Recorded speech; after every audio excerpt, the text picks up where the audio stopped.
Do not touch him. That was the first mistake the human boy made, speaking those 4 words loud enough for every camera drone above the execution square to catch them, loud enough for 12 billion viewers across the conquered sectors to hear them, loud enough for Commander Zalvek's smile to disappear from his armored face. I was standing 30 feet from the center platform that day, 3rd row behind the honor guard, holding a ceremonial pulse staff I had not expected to use because the ceremony was supposed to be simple, clean, public, symbolic. The last ancient dragon of Vaeltor would be displayed before the galaxy, its wings bound by gravity chains, its furnace heart slowed by karate dampeners, its enormous horned head lowered into the white dust of Archon 9, and Commander Zalvek would prove, once and for all, that legends could be made to kneel. That was the plan. And plans, in my experience, only fail when humans are nearby. The dragon's name was Vareth. Even I knew that, and I was not sentimental. Every hatchling in the outer systems knew the stories. Vareth had once crossed storms that could rip capital ships apart. Vareth had once slept inside a volcano for 900 years because, according to the old priests, ordinary mountains were too cold for him. Vareth had once looked at an invasion fleet and made it turn around without lifting a claw. But stories get smaller when empires get bigger. That is what we believed. So when the karate brought him down, chained him, and broadcast the final ceremony in perfect high definition, most of us felt proud. Some laughed, some bowed, some recorded messages for their families, bragging that they had witnessed history. Then the human walked into the square. He was not impressive. That is important. He was maybe 16 years old, a little over 5.5 feet tall, wearing dusty travel clothes, scuffed boots, and a faded gray backpack with one strap hanging loose. His hair was dark, his face young, and his hands were empty. No armor, no rifle, no diplomatic seal, no visible reason to still be breathing in a military zone guarded by 200 karate soldiers. The scanners labeled him as Noah Carter, human, earthborn, civilian minor, threat level negligible. Negligible. I remember that word because later it became the single most embarrassing word ever produced by an imperial security system. Noah did not look at the soldiers first. He looked at the dragon. Not with fear, not with worship, with recognition, like he had found an old veteran abandoned on a battlefield and decided the universe had made a paperwork error. Commander Zalvek stepped forward, his black command armor shining under the twin suns, and let the silence stretch for dramatic effect. He was good at that. Karate officers love silence almost as much as they love being watched. "Human child," he said, his voice rolling across the square through the broadcast speakers. "This is not a rescue shelter." The soldiers laughed. The crowd of alien officials laughed harder. Even I made a clicking sound that might have been amusement. Noah Carter simply adjusted the strap of his backpack and took one more step toward the chained dragon. The nearest guard lowered his weapon. The camera drones tightened their circle. Vareth's great golden eye opened just a fraction, and for the first time all morning, the dragon looked afraid. Not of us. Of the boy. The strangest thing about Noah Carter was not that he crossed the security line. It was that he crossed it like the line had been drawn for someone else. No hesitation. No glance at the rifles tracking his chest. No small stumble from the low battlefield gravity of Archon 9. He walked through white dust and broken banners with the steady pace of a kid crossing a school parking lot, and that made every trained soldier around me uncomfortable in a way none of us wanted to admit. Karate children learn fear through volume. Loud engines, loud orders, loud victories.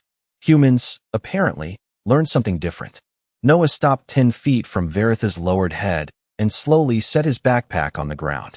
That was when I noticed the patches sewn into the fabric. An American flag, a faded mountain rescue badge, a small stitched shape of earth, blue and green, almost childish. Commander Zalvek noticed too, because his mouth curled again. Confidence had returned to him. He had remembered there were cameras. "Are you lost, Earth Boy?" he asked. "Or did your caretakers forget to lock the nursery door?" Laughter rolled through the square. It bounced off the execution towers, carried through the broadcast speakers, and probably sounded wonderful to every karate home watching from safe apartments under artificial skies. Noah did not answer right away. He knelt beside the dragon's chained muzzle and examined the nearest gravity shackle, not with panic, but with focus. That bothered me more than it should have. Civilians look confused when they see Imperial restraint technology. Soldiers look cautious. Engineers look impressed. Noah looked annoyed, like someone had used the wrong knot on a camping rope. "That chain is cutting off circulation under the left jawline," he said. His voice was calm, almost conversational. "If you keep the pressure there, his airway will collapse before your ceremony ends." The square went silent for half a second. Not because the comment was brave, because it was useful. That was worse. Commander Zalvek tilted his head. "You came here to offer medical advice to a war beast?" Noah finally looked at him. "I came here because you are hurting him wrong." A ripple moved through the soldiers. I felt my hands tighten around my staff. Humans had a talent for saying small things that sounded like doors closing. Zalvek stepped down from the command platform, each armored footfall deliberate, each movement shaped for the cameras. He towered over Noah by nearly 2 feet. His shadow covered the boy, the backpack, and part of the dragon's face. "This creature ended fleets before your species learned to leave its own atmosphere," Zalvek said. "It is not your pet. It is not your friend. It is a relic, and today the galaxy watches us erase the last reason to fear it." Noah stood up slowly. "Then maybe the galaxy needs better reasons." Nobody laughed that time. One of the younger guards raised his rifle a little too fast. Another whispered into his helmet channel for permission to remove the human. I remember thinking Zalvek would give the order immediately. He did not. Pride stopped him. Pride always wants an audience. "Tell me, Noah Carter of Earth," he said, making the name sound tiny. "What exactly do you think you can do?" Noah looked past him, toward the old dragon's half-open eye. For one impossible second, boy and beast seemed to understand each other without language. Then Noah turned back to the commander and said, "I can start by saying no." Commander Zalvek stared at Noah Carter for 3 full seconds, and then he laughed so loudly the broadcast speakers crackled. It was not real laughter. Real laughter comes from surprise or joy. This was performance. This was an officer reminding a watching galaxy that he was still in control, even though a human teenager had just walked into his perfect ceremony and made every soldier in the square wonder why their instincts had gone quiet. Zalvek turned in a slow circle, spreading his arms toward the camera drones above us. "You hear that?" he called. "The child says no." The karate soldiers laughed on command. The officials in the viewing stands joined them. Somewhere across the conquered sectors, I imagine families leaned closer to their screens, enjoying the moment when a soft little earth creature mistook courage for authority. I enjoyed it too, for about half a breath. Then I looked at Noah's face. He was not embarrassed. That bothered me. Every species reacts to public shame. Scales darken. Eyes drop. Antennae fold. Voices shake. Noah Carter just stood there in the dust, one hand resting lightly on the strap of his backpack, the other hanging open at his side. Calm. Annoyingly calm. Like the entire empire had become background noise. Zalvek stepped closer until the edge of his armor almost touched Noah's shirt. "Do humans always confuse volume with power?" he asked. Noah looked up at him. "Not usually. That seems more like your thing." The laughter cut off unevenly, as if someone had pulled wires from the sound system. A few soldiers shifted their weight. One of the camera drones dipped lower, hungry for the boy's expression. Zalvek's smile sharpened. "Careful.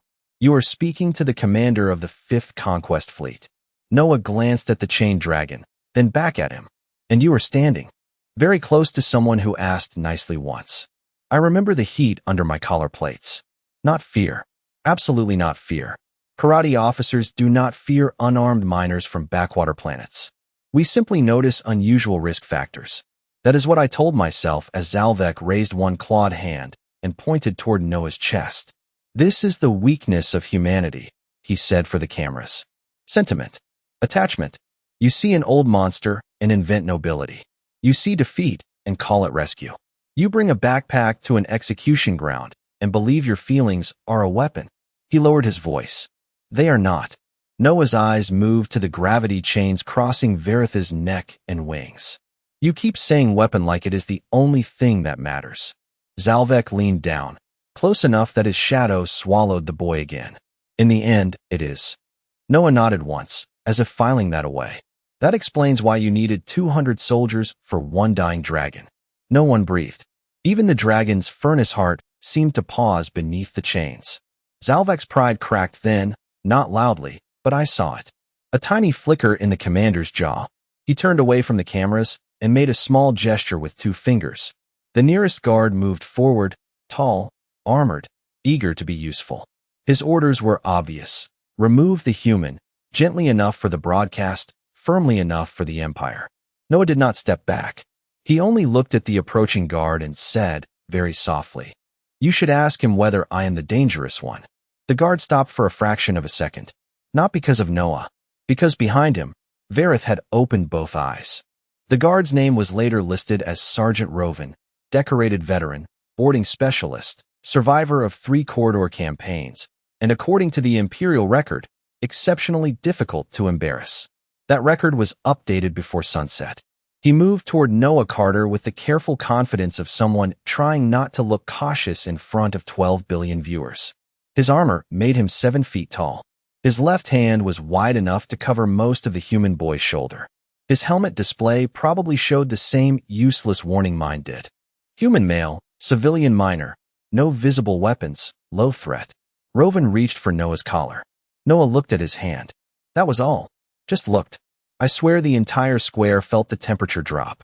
Commander Zalvek watched from 3 steps away, smiling again, because this was supposed to be the easy correction. Remove the interruption. Restore the ceremony. Teach the soft earth child that empires do not pause for feelings. Roven's armored fingers closed around the front of Noah's shirt, and every camera drone above us shifted to capture the moment. Noah did not pull away. He did not shout. He did not make a dramatic speech. He simply placed 2 fingers on the inside seam of Roven's wrist joint, turned his body half an inch, and stepped backward. Roven went still. Not stumbling. Not falling. Just suddenly, completely still, as if his own armor had remembered an appointment somewhere else. A warning tone chirped from his suit. Then another. Then every light along his right arm flashed amber. Noah looked up at him and said, "Your wrist actuator is exposed." Roven tried to move. His armor refused. The boy had not overpowered him. That would have made sense, in a terrifying kind of way. No, Noah had done something worse. He had understood the machine faster than the machine understood him. Zalvek's smile faded 1 layer at a time. "Release him," he ordered. Roven's voice came through his helmet, strained but steady. "Commander, my suit is locked." The laughter was gone now. Not reduced. Gone. There are silences that feel empty, and there are silences that feel crowded with bad conclusions. This was the second kind. Noah gently removed Roven's hand from his shirt and let it hang at the soldier's side. Then he patted the armored wrist once, almost politely. "You should get that checked." A few karate soldiers raised their rifles. Not all the way, just enough to show they were nervous. That was when Vareth made a sound. Not a roar. Not yet. A low furnace rumble rolled beneath the ground, soft enough to be mistaken for distant thunder, deep enough to make dust tremble around our boots. The dragon was watching Noah now with both golden eyes, and there was something ancient moving behind them, something confused, something that had not expected to feel curiosity again. Commander Zalvek snapped his hand upward. "Hold your positions." He said it for the troops, but he was staring at the boy. Noah had already turned away from Roven. He crouched beside his backpack, unzipped the front pocket, and pulled out a small red medical kit. A human medical kit. Cloth tape, sealant strips, a compact scanner, 2 water packets, and a pair of gloves too thin to impress anyone. The absurdity of it almost made me laugh again. Almost. Noah walked back to Vareth's muzzle and knelt in the dust. The dragon's eye narrowed. His voice, when it came, was rough as stone dragged across steel. "Little Earthborn," Vareth whispered, loud enough for the nearest microphones to catch. "You should have run." Noah opened the medical kit and checked the scanner battery. "Yes," he said. "People keep telling me that." Vareth's chained breath stirred the dust around him. "I am old. They have already won." Noah looked at the gravity shackle biting into the dragon's jawline, then at the rows of armed soldiers, then at Commander Zalvek, whose perfect ceremony had become something nobody could control. The boy's face stayed calm. That was the worst part. "No," Noah said, pressing the scanner against the dragon's scales. "They have already started losing. Vareth's warning should have ended it." That was how ancient creatures spoke in our stories. One sentence from a dragon, and kings changed their plans. Armies turned around. Priests wrote books. Noah Carter just tore open a packet of sealant foam with his teeth and kept working. I watched his small human scanner crawl across Veritha's scales, chirping weakly as it tried to understand a body older than most empires. The device was not designed for dragon anatomy. Of course it was not. Nothing was.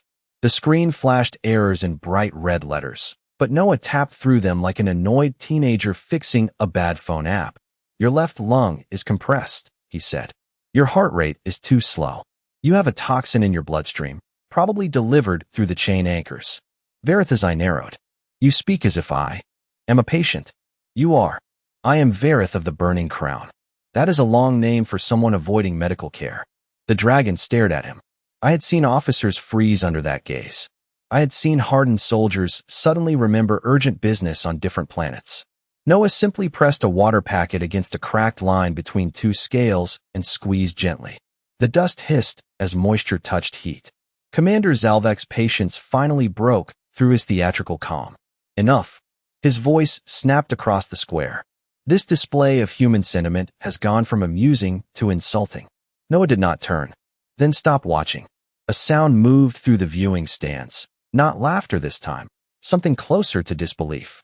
Zalvek lifted one hand, and the honor guard shifted into a tighter formation around the dragon. Their rifles remained lowered, but the message was clear. The ceremony was becoming a confrontation, and the Empire did not like confrontations it had not scheduled. Veritha's breath warmed the dust beside Noah's knees. Little Earthborn, he said, softer now. They carry sunlances in the towers. Weapons made to pierce my kind. I cannot rise against them. Not anymore. Noah paused for the first time. His fingers rested against the edge of a gravity shackle. You fought them before? For centuries. Alone. The dragon's great eye shifted toward the broken banners at the edge of the square. At the end, yes. Noah absorbed that answer in silence. Something changed in his face then. Not anger. Not fear. Something much more dangerous. Decision. He reached into his backpack and pulled out a folded piece of blue cloth. At first I thought it was another medical wrap. Then he shook it loose, and I saw old stitching across one corner. Carter County Search and Rescue. A child's keepsake, maybe. A family relic. Something harmless, which meant, because it belonged to a human, it probably was not harmless at all. Noah tied the cloth around the shackle's inner hinge, giving himself grip against the heat. My dad used to say there are two kinds of people in a storm, he said. People who count the danger, and people who count who is still missing. Verith watched him carefully. And which are you? Noah planted his boots in the dust and pulled against the hinge. The chain did not move, but the metal gave a tiny, sharp groan. Every karate soldier heard it. So did the cameras.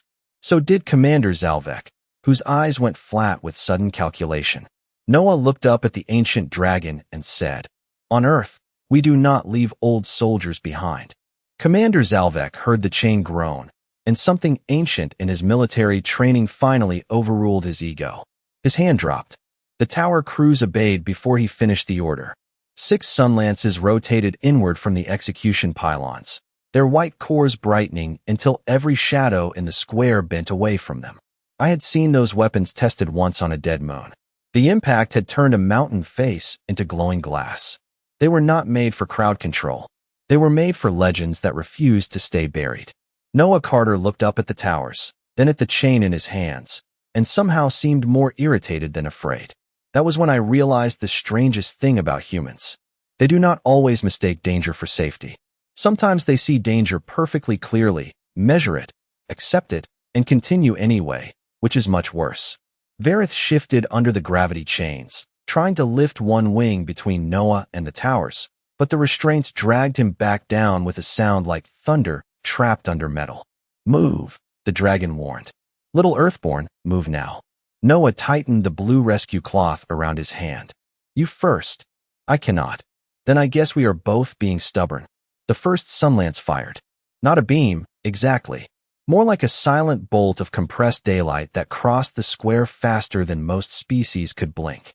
Noah moved before it reached him. He did not dodge away from Verith. He dove toward the dragon's fallen scale, a shield-sized plate the karate had torn loose earlier and displayed as proof of victory. Noah grabbed the edge, planted his boots, and lifted. The bolt struck the scale with a flash so bright my helmet visor blacked out for half a second. When the glare cleared, the human boy was still standing. His boots had carved 2 short trenches in the dust. The scale smoked at the edges. Noah's arms shook, but he was upright. The entire galaxy saw it. A civilian child from Earth had just blocked an Imperial dragon killing weapon with a broken piece of dragon armor and attitude. No one had a prepared doctrine for that. Zalvek's voice cut through the stunned silence. Again, the second and third lances charged together. Veritha's furnace heart rumbled harder now. Not strong, not yet, but angry. Noah looked over his shoulder at the dragon. I need that left chain loose. Veritha's eye widened. You are standing in front of artillery. Yes, and I am doing great, but I am going to need teamwork. I hated that sentence. I hated how casual it sounded. I hated even more that it made sense. Verith dragged one massive claw against the dust, finding the chain anchor under his own weight. The second lance fired. Noah angled the scale, not blocking directly this time, but turning the force aside. The blast glanced off and struck the ground 20 feet away, kicking up a clean wall of white dust. The third followed instantly. Noah dropped low, letting it pass over the scale and strike the gravity shackle behind him. The damaged hinge screamed. The blue rescue cloth snapped loose and fluttered into the air like a tiny flag. Then the left chain broke. Not fully. Just one link, one impossible link, but it was enough. Verith drew his first real breath in hours, and every flame sensor in the square went red. Commander Zalvek stepped back. I did too. Noah picked up his medical scanner from the dust, checked the cracked screen, and smiled for the first time. Good, he said. Now he can breathe. The broken link changed everything, but not in the way Commander Zalvek expected. He thought a freed breath meant a final roar, a dramatic last attempt from an old creature too proud to fade quietly. That was how karate history treated resistance. One spark, then darkness. But Verith did not roar. He inhaled. Slowly. Deeply. The dust around his muzzle pulled inward like the whole square had become a lung, and every flame sensor on every helmet climbed past safe limits. Noah Carter saw the numbers, flashing across Rovin's frozen armor, and understood faster than the rest of us. The toxin is heat reactive, he said. That is why they kept your breathing shallow.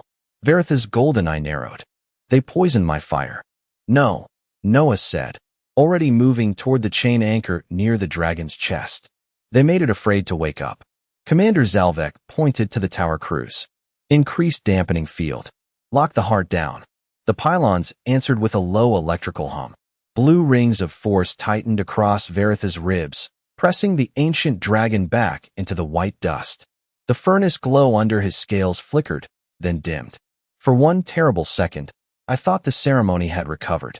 Then Noah slipped. Not dramatically, not like a hero in a story.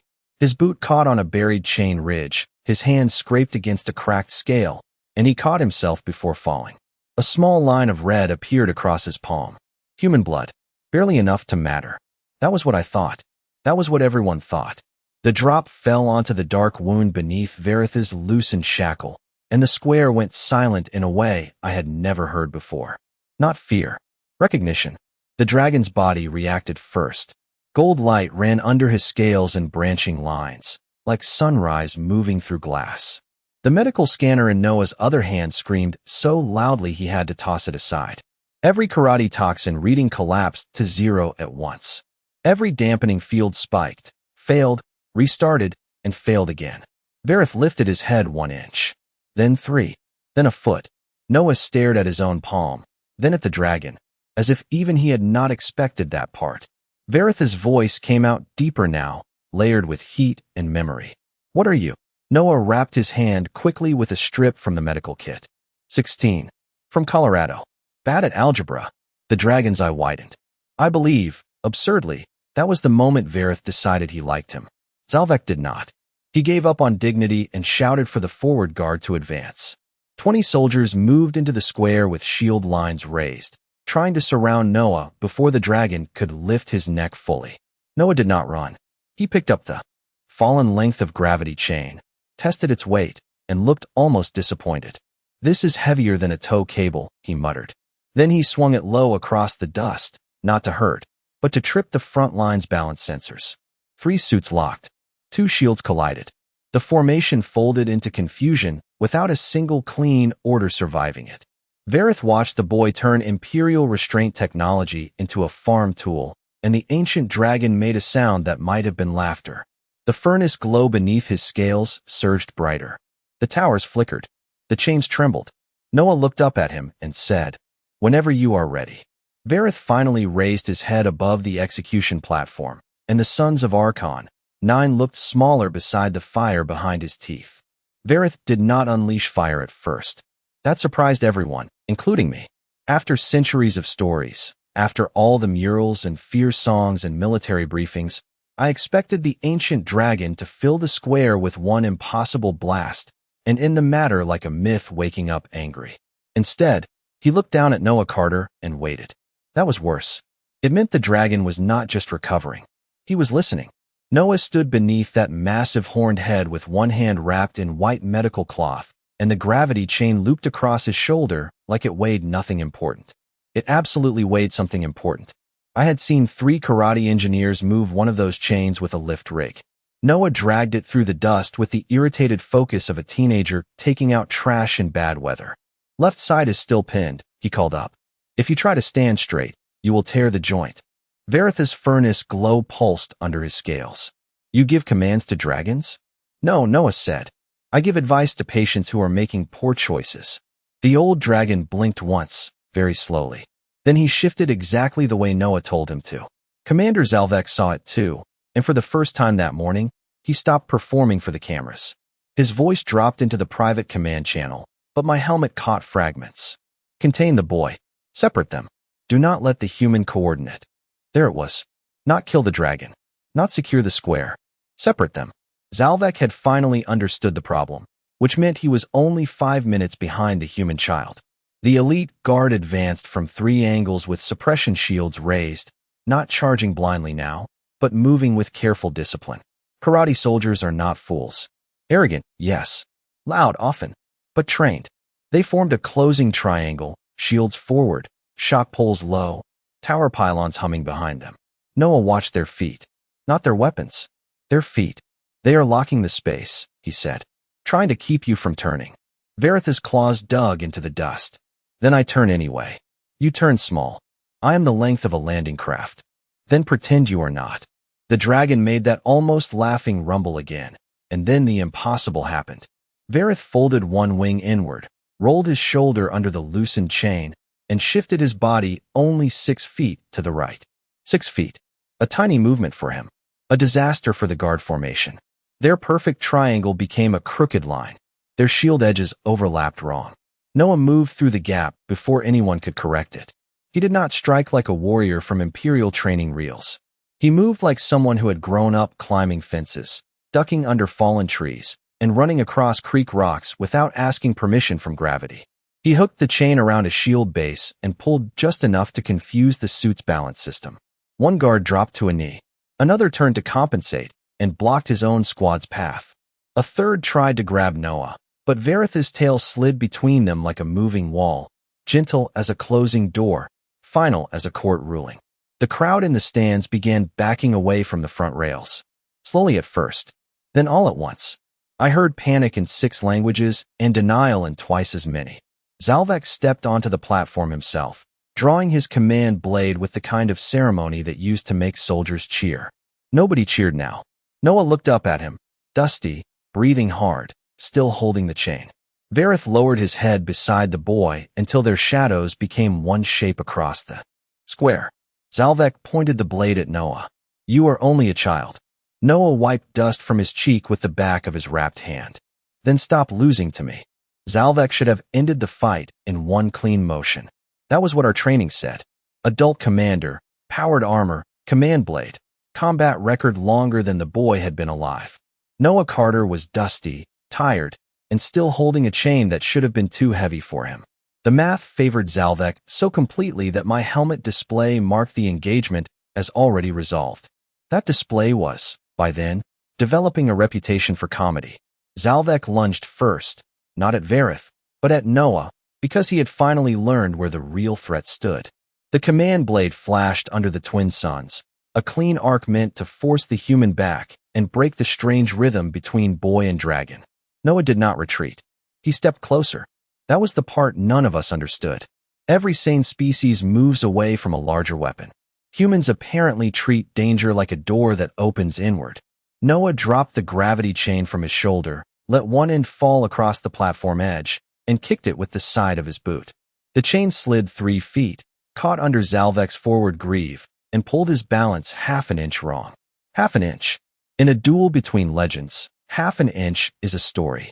Zalvek recovered fast, twisting his armor with impressive control, but Noah had already moved beneath the commander's reach.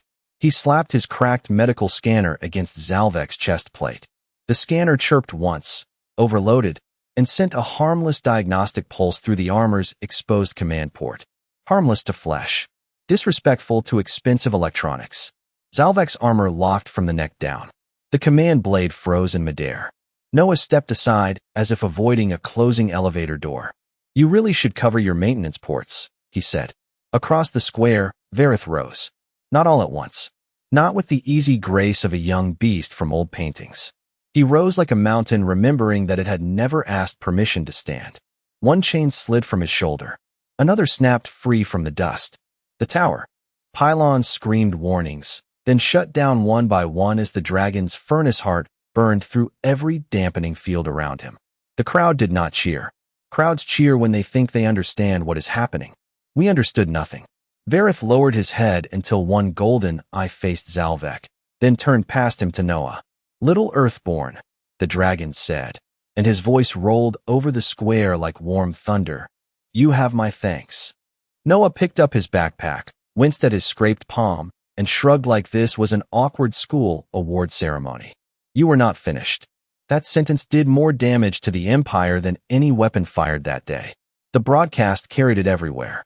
To stations where conquered families watched in secret. To karate officers who suddenly reviewed their human threat files. To children who would grow up hearing that the last dragon had not been saved by an army, or a prince, or a prophecy, but by one stubborn boy from Colorado who looked at extinction and said no. Zalvek's armor finally released with a sharp hiss, but he did not move. His soldiers had lowered their weapons. Not because anyone ordered them to. Because Vareth had stepped behind Noah, and the ancient dragon was not guarding the boy like property. He was standing with him like an equal. Then Vareth did something no dragon had done in recorded imperial history. He bent his neck and bowed. Not to the Empire. Not to the cameras. To Noah Carter. The square remained silent for 9 full seconds. I counted. After that day, the karate stopped calling humans soft. They stopped calling Earth primitive. They stopped laughing at backpacks, medical kits, rescue patches, and children who stood too calmly in places they should fear. We had chained the monster in the center of the square, or so we thought. Then the monster bowed to the boy, and the galaxy learned a much worse truth. Humans do not protect things because they are harmless. Humans protect things because something else is about to find out they are not.